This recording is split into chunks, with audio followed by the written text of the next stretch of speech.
brother was the first one to go to college and graduate college and so on.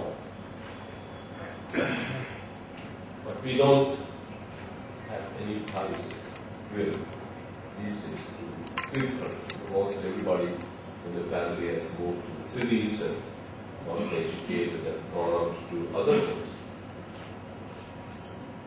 While we do have some distant relatives in the villages, we do have a small plot of land or something from which there is a meager amount that might periodically come in. The extent to which we are agrarian is rather muted. That's one of the things that I want to talk about today. One of the couple of topics that I want to pick up on. The basic premise, and this goes to, I thought Mr. Shaw made some rather poignant comments that I'm going to build upon, as did Justice in his comments just now. When you speak about agriculture and global warming, we've seen some presentations on how global warming might impact agriculture. We heard the minister speak about, one of the comments that he made was that it doesn't matter how many laws you write. If people don't really buy into it and find that it's of value to them, they will find a way around that law. That's just a rule of life. And so in order for there to be any sustainable policy, any sustainable framework, any sustainable law in regards to climate change, it must be necessary that people have reached a level of sustainable living. And so the flow from sustainable development to implementing appropriate policy is, I think, of the utmost importance. In the previous presentation, there was one slide which was on, I think it was Time on Newsweek, had an article, the cover page was on the year 2020. I want to title this, Creating a 2020 Vision. Now when you go to see the optometrist and get your eyesight checked, you usually close one eye, try to memorize the letters every time you go so they don't make you wear thicker glasses, you know. But that's 2020 vision. In policy circles and in terms of the business world, when you speak about 2020 vision, you're typically referring to being able to see the future. But 2020 vision is a bit broader than that, because it's not only seeing the future, because none of us can really see the future, but we can make it. And that is why the 2020 year, I think, is of greater significance. If we can structure policies and structure a framework such that we have people moving by year 2020 in a framework in which they are creating their own future, which is sustainable for generations to come, then we've achieved a successful 2020 vision. Within the context of this 2020 vision, knowledge is absolutely critical. So, a friend of mine and father who doing some phenomenal work in really remote areas of India, you know, places that nobody can really reach. And of course, there is no proper communication mechanisms there, etc. So these are remote parts, Ladakh, parts in Bihar, etc. Very, very remote. And one of the things that their organization has been doing is to set up a mechanism, a very, very simple framework, by which they train one person in the village, provide this person with a very basic computer and access. And they have a base frame from which they can translate any information into any language, etc.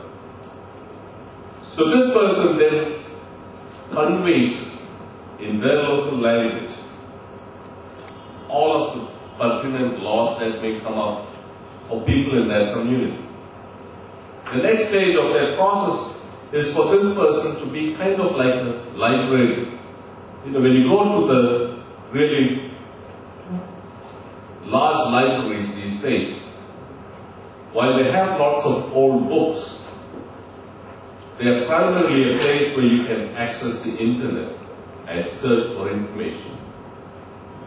In such places, they do not hire traditional librarians anymore.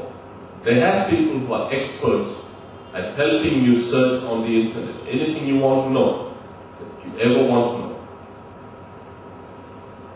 And so the next stage of what they are doing is to provide that person with a little bit of basic training so they can be that person. So somebody has a grandparent who's developing a certain type of ailment, they don't know what it is, the elbow keeps hurting.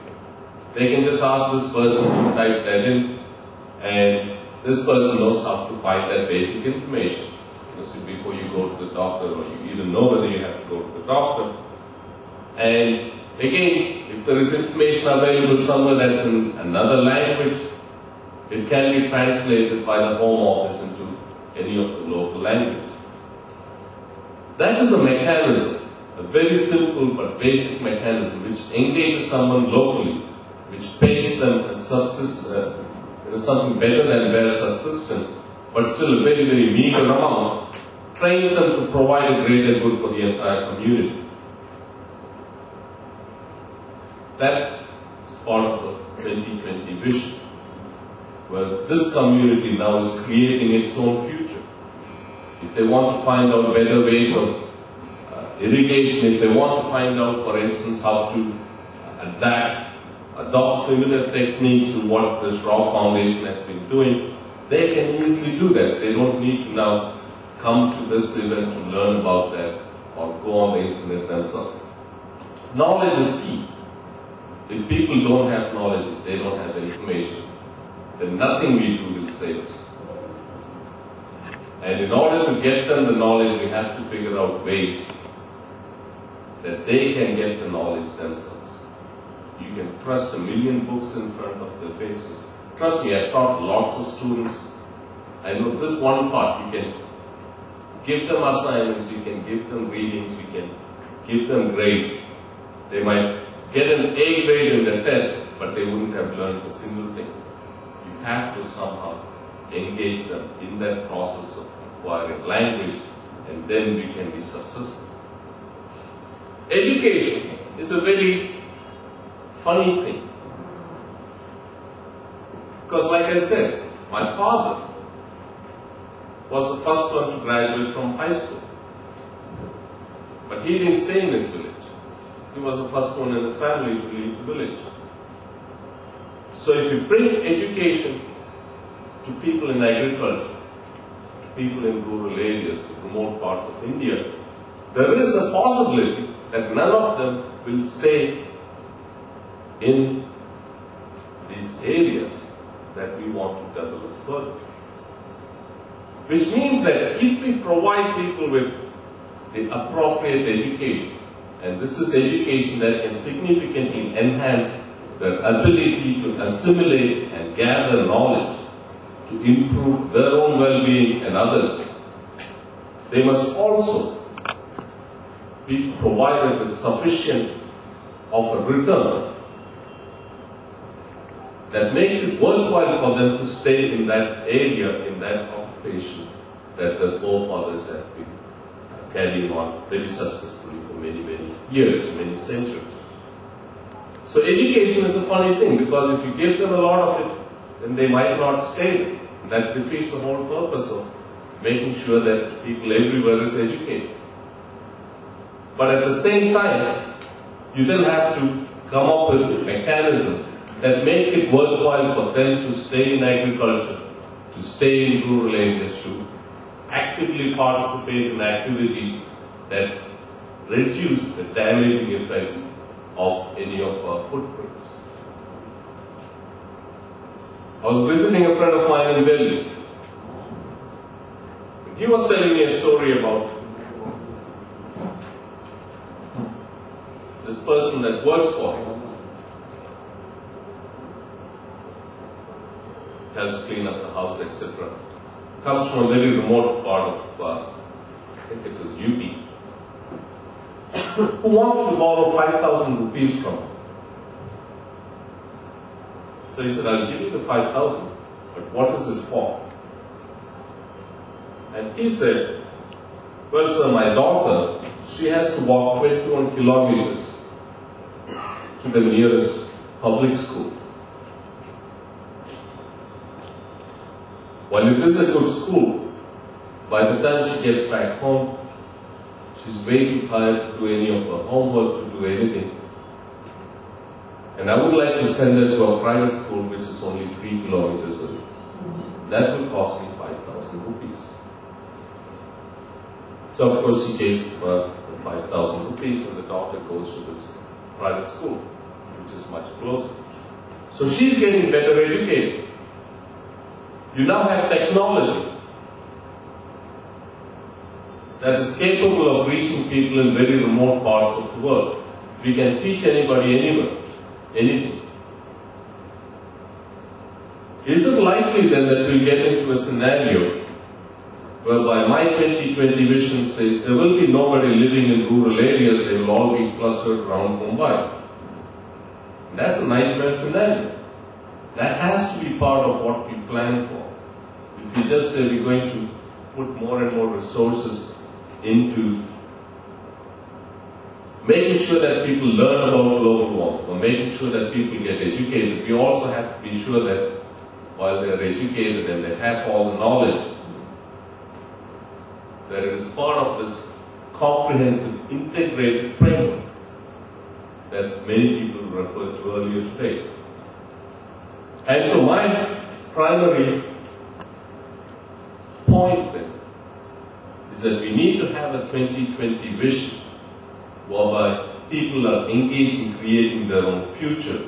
We provide them with the knowledge, with the ways to get that knowledge. We provide them with the education and the return on their investment in education that makes it worthwhile for them to stay in activities that enhance reduction of carbon footprints. With that, I thank you.